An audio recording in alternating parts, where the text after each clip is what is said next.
अरे मैं तो उस बेवकूफ लड़की शिखा का एहसानमंद हूँ जिसकी बदौलत महानुभावों से मुलाकात हो गई। बिल्कुल बिल्कुल। अरे असली सरकार चलाने वाले तो यही लोग हैं, वरना सरकार कैसे चलती? ए दयाराम, एहसान फरामोश, अपनी माँ के दूध का भी एहसान भुला देते हैं। तमीज से बात कर लड़की। मैं तुझसे बात करने नहीं, ये बताने आई हूँ कि तू भी एक नामर्द निकला, दौलत वालों की हड्डी पर झपटने वाला एक कुत्ता, देश के दुर्भाग्य का एक और जिम्मेदार। छोकरी जाने के बोल रही है, ये समझ ले यहाँ से जिंदा ना जाएगी। नहीं चंदू भाई नहीं, ऐसे हुस्न को खत्म करना तो गुनाह है।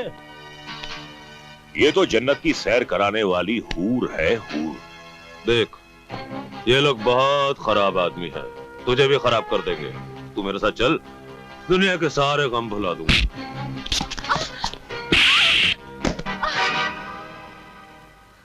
रुक जा गुलू, इस लड़की को कोई हाथ नहीं लगाएगा।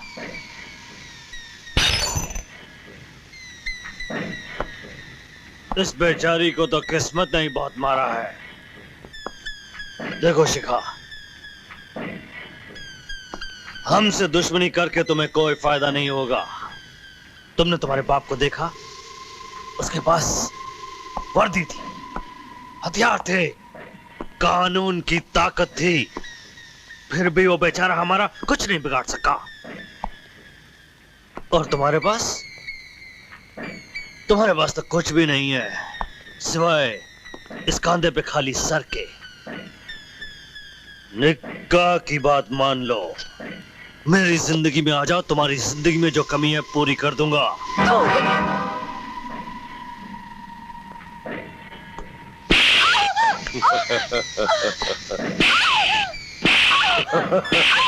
क्या करे भाई, मर जावेगी।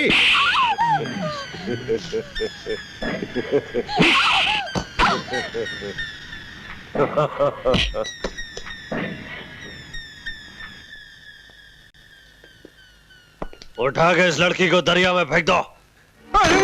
यही वो गवाह है जिसने आखिरी बार शिखा को राजबिहारी के घर जाते देखा।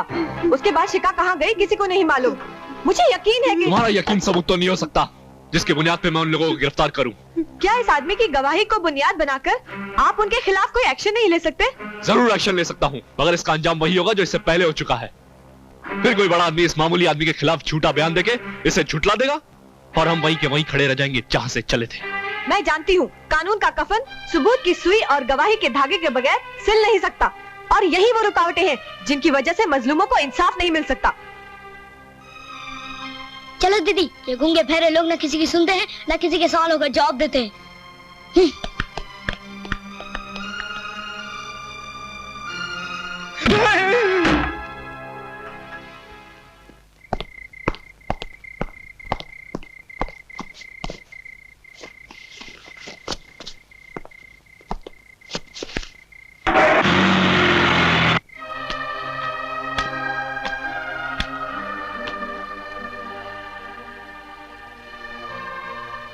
ये है आपकी नाकामी का अंजाम, आपके सच की मौत।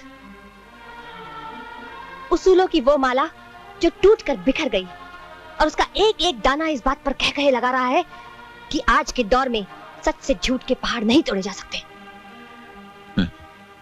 मैं तो समझता था कि तुम्हारे मुंह में जबान ही नहीं है, मगर आज पता चला कि तुम्हारे मुंह में तुम्हारे बाप से भी ज्यादा लंबी जबान है।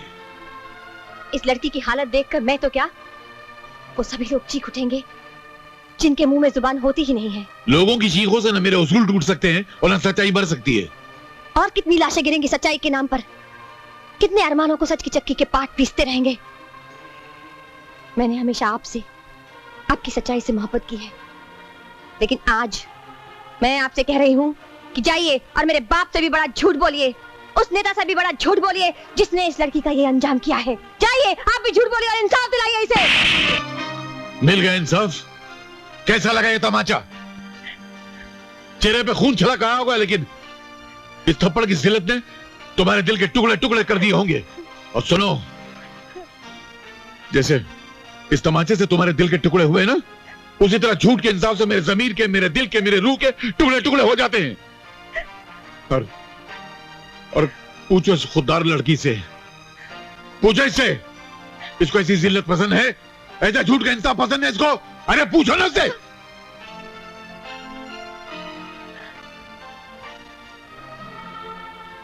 माफ कर दो, जज्बात में बह गया तो हाथ पे और होश पे काबू नहीं रहा। बगली, ये तो हमेशा से होता आया है कि झूठ ने पागल और मस्त हाथी बनकर हमेशा अपने पैरों तले सच को कुचला है।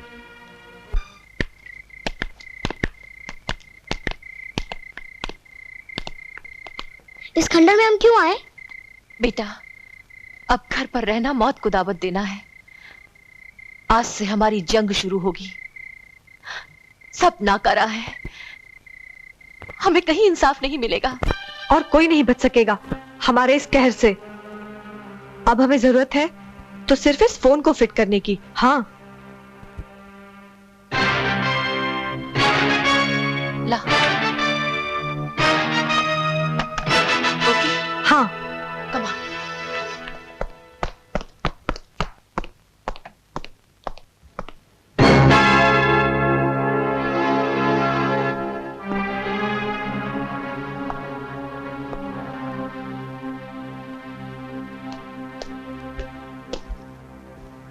Good morning sir.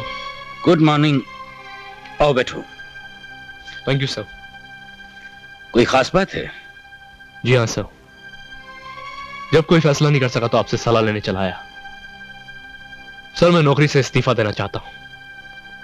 कोई खास वजह? वजह है कानून की बेबसी, जो कानून के रखवालों के लिए तो बेड़ी और उसे तोड़ने वालों के लिए खेल का मैदान बन चुकी है। सागर, कानून के रखवाले ही अगर कानून से मायूस हो जाएंगे तो कानून वाकई बेबस हो जाएगा। कानून की इससे बड़ी बेबसी क्या हो सकती है कि हम दायरों में कैद रहते हैं और जरूरत पड़ने पर भी एक कदम भी बाहर नहीं निकल सकते। जो लोग कानून का एहतराम नहीं करते, जो उसके दायरे के बाहर कदम रखते हैं, वही मुजरिम कहलाते हैं। फिर उन मुजरिमों का क्या हुआ जिन्होंने इंस्पेक्टर सिद्धू का कत्ल करके कानून की धज्जियां उड़ा दी? उस कानून को क्या कहेंगे जो ये जानता है कि शिखा को आखिरी बार निक्का के घर जाते हुए देखा गया, लेकिन हम निक्का के घर का दरवाजा तक नहीं खटखटा सकते। सर, मैं चाहता हूं कि मुझे थोड़े इख्तियार देती जाए ताकि मैं अपने आप को मजबूर ना महसूस कर सकूं और मुजरिमों को कानून के हवाले कर दूं। सागर, इख्तियारात तुम्हें मिलेंगे, लेकिन कानून की हद का हमेशा ख्याल रहे।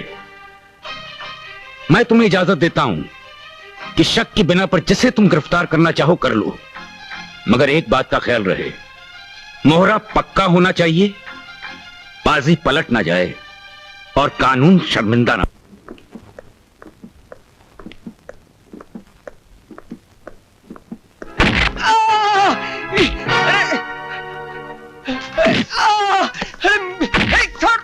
मेरे घर में तुझे बता शिखा का। तू जानता तू क्या कर रहा है? तेरा तो बाप भी बताएगा। अरे मंत्री जी से क्या सस्पेंड करवा दूंगा।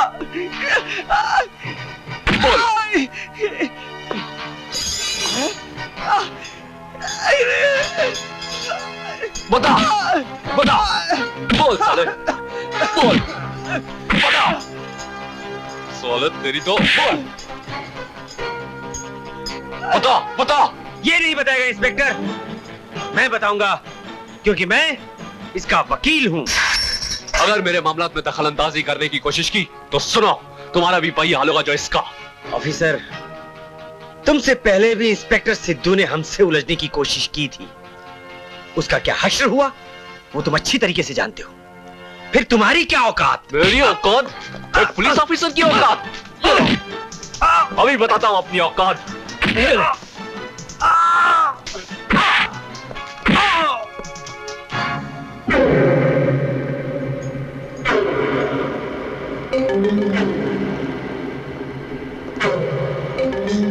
बता।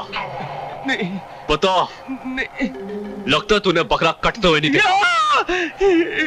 बताता हूँ बताता हूँ।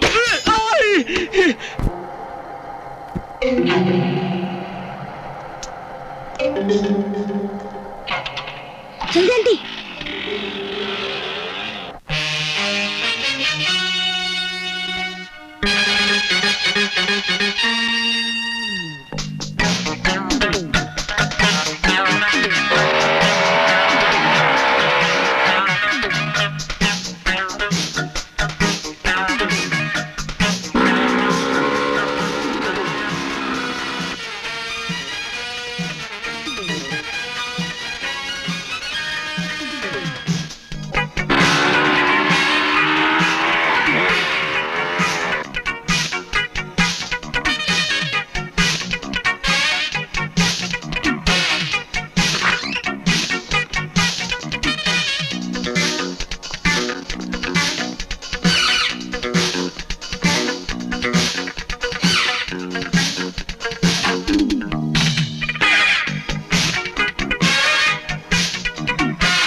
आंटी 19 मिनट हो गए, जल्दी करो।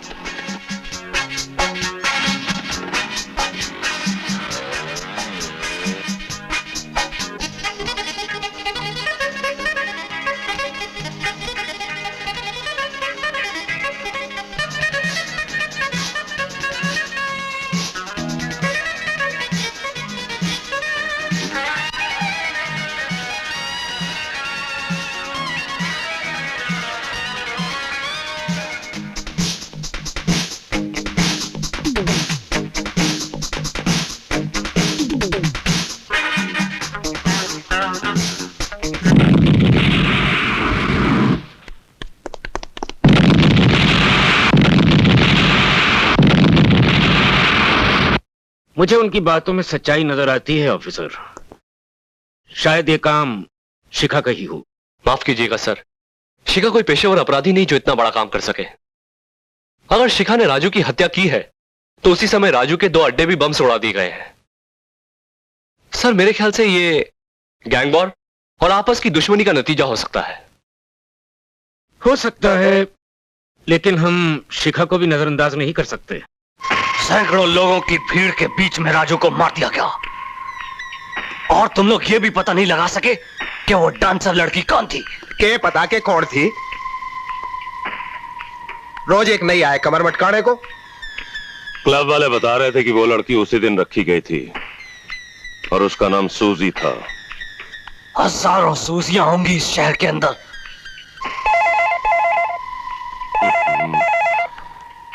हेलो गुल्लू मलाई, तुम तीनों कमीने ये सोच रहे होगे कि तुम्हारे चौथे साथी को नर्क किसने भेजा। निक्का की तरफ क्या देखता है चंदू? ये सोच कि तेरी बारी कब आएगी। बारी तो तुम तीनों की आनी ही है, मगर बारी बारी। अरे तू है कौन यमराज की भेड़? आपातकाल। हमने के बिगाड़ा है तेरा? मेरे खानदान वालों को मारा है तुम सब राक्षसों ने। अब तुम सबको अपनी जानें देकर उस पाप का प्रायश्चित करना होगा। याद रखो, बारी बारी। अपनी बारी के इंतजार में तुम्हारे चेहरों पर मौत नाचती रहेगी। दुनिया का कोई भी कानून तुम्हें नहीं बचा सकता। एक बात याद रखना लड़की, जिस दिन तुम मेरे हाथ लग गई उस दिन तू अपने औरत होने पर बहुत पछताएगी। सच कहता है निक्का शैतान, तेरी माँ ने भी तेरे पैदा होने पर अफसोस किया होगा, क्योंकि उसने इंसान की जगह शैतान को जन्म दिया है।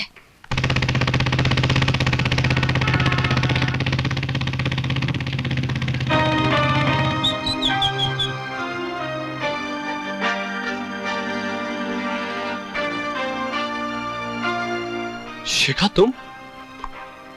तुम्हें तलाश करते करते मैं पागल हो गया था, लेकिन तुमने एक बार भी फोन करके ये नहीं बताया तुम कहां और कैसी हो। क्या हालात ने हमें अजनबी बना दिया है? बोलो शिखा, मेरा तुम्हारा एक रिश्ता है, मुझे पूछने का पूरा अधिकार है। इतनी जल्दी तुमने इस रिश्ते को कैसे भुला दिया? रिश्ते तो कभी फर्ज, कभी मजबूरी, कभी जरूरत और कभी हालात की वजह से पीछे छूट जाते हैं। ठीक है मिस शिखा सिद्धू, आपको एक इंफॉर्मेशन देनी है। राजू रम्मी का कत्ल हो चुका है। तो कातिल को गिरफ्तार करके सबूतों के साथ अदालत तक पहुंचा दो। पुलिस का काम सिर्फ मुजरिम को अदालत तक पहुंचाना होता है ना? क्यों इंस्पेक्टर सागर?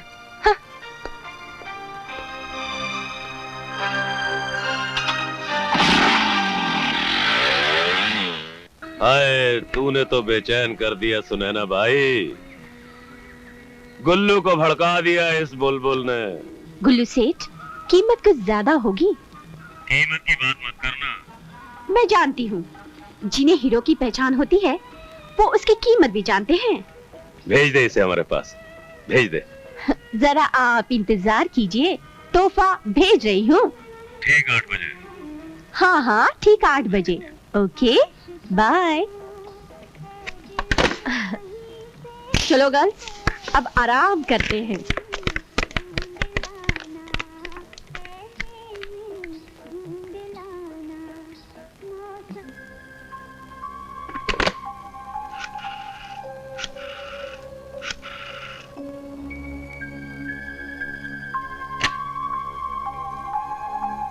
हेलो हेलो शिखा।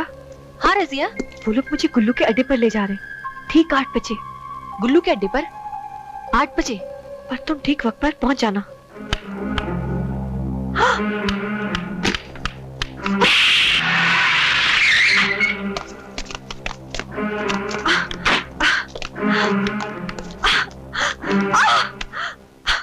अरे क्या करती हो सुनैना भाई? हीरा है, टूट जाएगी। हीरा नहीं, पत्थर है सेठ। ये शिखा की भेजी हुई है। उसे फोन पर बता रही थी कि रात के 8 बजे आपके अड्डे पर लाई जाएगी। ये तो बहुत अच्छी बात है। हमें तो वैसे भी शिखा की तलाश थी। इसकी कहानी यही खत्म कर दो सेठ। पहले ऐश करो, फिर टुकड़े करके रास्ते पे फिकवा दो। नहीं सुनैना भाई, शिकार के लिए चारा तो चाहिए ना। शिकार होगा शिखा का और चारा होगी ये, है क्यों, है ना? अरे तेरी सहेली ने तो बहुत देर कर दी। चल ठीक है, तब तक कोई खेल खेलते हैं। डरी हुई हिरनी और झपटता हुआ चीता।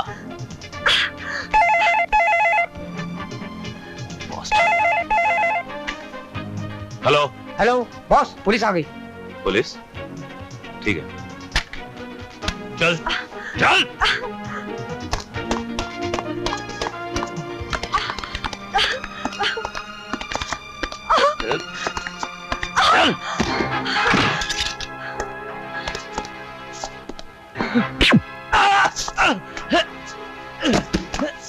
इन्हीं पैरों से चलकर तू मेरे घर पर आया था ना गुल्लू मलाई?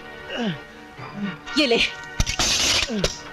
उठा उठा रिवॉल्वर, चला गोली। उठो, इन्हीं हाथों से गोली चलाई थी। आज देखती हूँ तेरी मर्दानगी।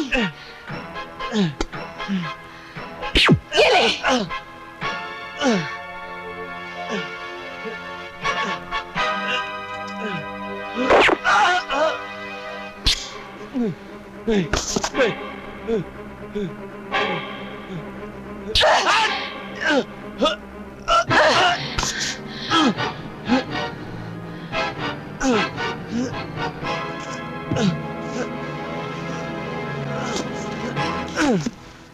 चूड़ियां नहीं पहन सकते तो नसबंदी करवा लो, जाओ।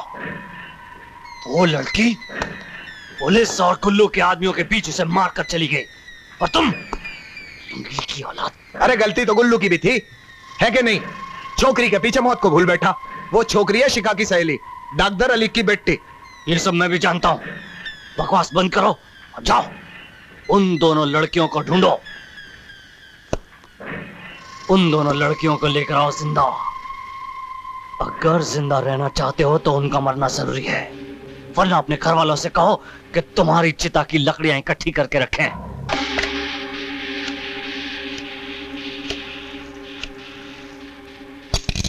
हेलो विक्की साहब, हाँ मैं पद्दू बोल रहा हूँ।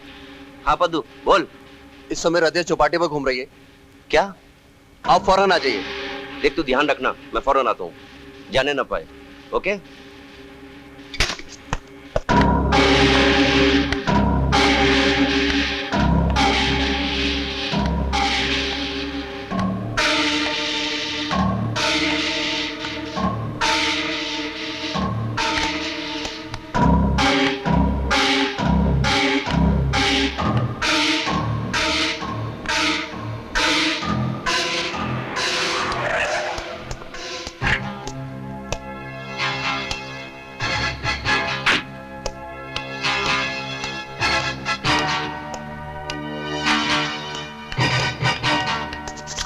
चुपचाप मेरे साथ चल वरना गोली मार दूंगा, समझी? नहीं नहीं विकी, मुझे मत मारो, मैं तुम्हारे साथ चलने को तैयार हूँ।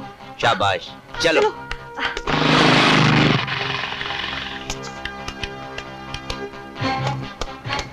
विकी, छोड़ दे इसे। हट हट। विकी मैं कहता हूँ छोड़ दे रजिया को। लगता है तूने मेरे हाथ से मरने की कसम खाई है। तेरी तो माँ।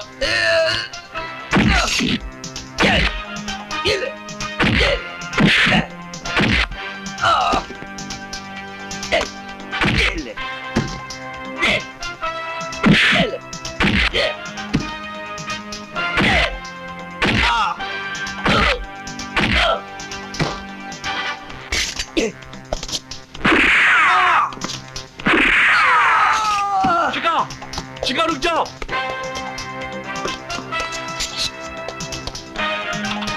शिका रुक जाओ वरना गोली मार दूंगा। शिका। बोल हरामजादे, विकी जिंदा है। बोल हरामजादे, मेरा भाई जिंदा है। बोल हरामजादे, मेरा भाई जिंदा है। विकी जिंदा है।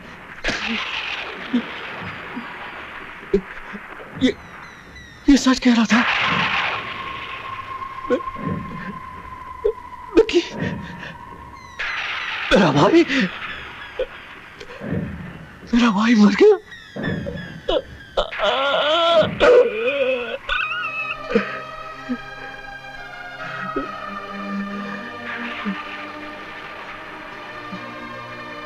मेरा विकी।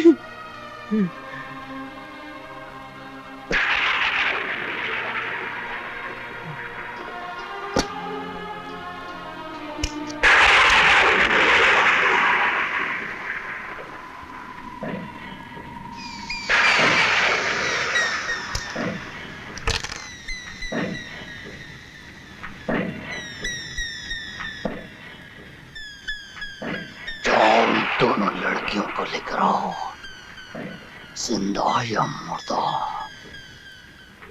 उन्होंने मेरे भाई को मारा है, निक्का शैतान के भाई को। जाओ जाओ, मुझे वो दोनों लड़कियां चाहिए। जाओ